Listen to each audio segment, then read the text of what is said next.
এখানে চলে আসবেন। এখানে আসার পর দেখতে পাচ্ছেন আমার এই আইডিতে অনেকগুলো অ্যাকাউন্টে লগইন করা আছে। তো এই লগইন থেকে লগ আউট কিভাবে করব এজন্য এগুলোকে সিলেক্ট করে দেওয়ার পর এখানে লগ আউট অপশনে ক্লিক করে দেওয়ার সাথে সাথে ওই ডিভাইস থেকে আমার আইডিগুলো লগ আউট হয়ে যাবে। ওয়েলকাম গাইস, কাজটি করতে হলে আপনার কোনো অ্যাপসের দরকার নয়, সরাসরি আপনার ফেসবুক যে অ্যাপসটি আছে অফিসিয়াল অ্যাপসের মধ্যে চলে আসবেন। আসার পর আপনি যে এখানে 3 ডট দেখতে পাচ্ছেন, অর্থাৎ আমি যদি সহজে বলি, আপনি যে এখানে প্রোফাইল আইকন দেখতে পাচ্ছেন এখানে একটি ক্লিক করে দেবেন। এখানে ক্লিক করে দেওয়ার পর এখানে দেখতে পাচ্ছেন সেটিং আইকন। তো সেটিং আইকনে এসে সেটিংয়ে একটি ক্লিক করে দেবেন। যখন আপনি সেটিংয়ে ক্লিক করে দেবেন, একটু স্ক্রল করে দেওয়ার পর, স্ক্রল করা লাগবে না, এখানে দেখতে পাচ্ছেন পাসওয়ার্ড অ্যান্ড সিকিউরিটি লেখা আছে। সো এখানে একটি ক্লিক করে দেবেন। পাসওয়ার্ড অ্যান্ড সিকিউরিটিতে ক্লিক করে দেবেন। দেওয়ার পরে এখানে দেখতে পাচ্ছেন আবার পাসওয়ার্ড অ্যান্ড সিকিউরিটি, এখানে একটি ক্লিক করে দেবেন। এখানে যখন আপনি ক্লিক করে দেবেন, ক্লিক করে দেওয়ার পর দেখতে পাচ্ছেন এখানে লেখা আছে যে where you are log in it. So এখানে একটি ক্লিক করে দেবেন। এখানে যখন আপনি আবারও ক্লিক করে দেবেন, দেওয়ার পর এখানে আপনার ফেসবুক প্রোফাইলটি দেখতে পাবেন, এখানে একটি ক্লিক করে দেবেন।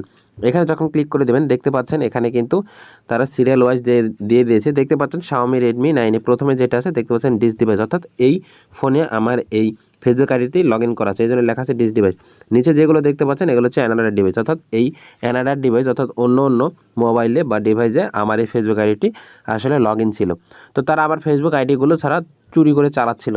তো সেখান থেকে আমি লগ আউট করবো কীভাবে? এই জন্য আপনি তো তার ফোন আর পাবেন না, বা তার ফোনটা আর পাচ্ছেন না, বা সে দিতে চাচ্ছে না। এই জন্য আপনি আপনার ফেসবুক আইডি থেকে এগুলোকে আসলে লগ আউট করে দিতে পারেন। এই জন্য প্রথমে সিলেক্ট অপশানে ক্লিক করে দেবেন। দেওয়ার পর যেগুলো আপনি লগ আউট করে দিতেন এগুলো ধরে ধরে সিলেক্ট করে আসলে লগ আউট অপশানে ক্লিক করে দিলে এগুলো লগ আউট হয়ে যাবে। এক্ষেত্রে তার ফোনের কোনো দরকার হচ্ছে না, আপনি এখান থেকে আসলে লগ আউট করতে। সো দেখেন আমি এই কয়েকটি করব লগ আউট, এই জন্য এখানে দেখতে পাচ্ছেন যে লগ আউট অপশান আছে, এখানে ক্লিক করে দেওয়ার পর আবার লগ আউট অপশানে ক্লিক করে দিলে আসলে এটি পুরোপুরি লগ আউট হয়ে গেছে, অর্থাৎ শেয়ার চাইলে আমার এই আইডিটি চালাতে পারবে না। সো চুরি করে কিভাবে ফেসবুক অ্যাকাউন্ট চালালে সেখানে আবার লগ আউট করবেন। আশা করি এই ভিডিওটি সম্পূর্ণ দেখিয়েছি, আপনার কোথাও কনফিউশন থাকার দরকার নেই।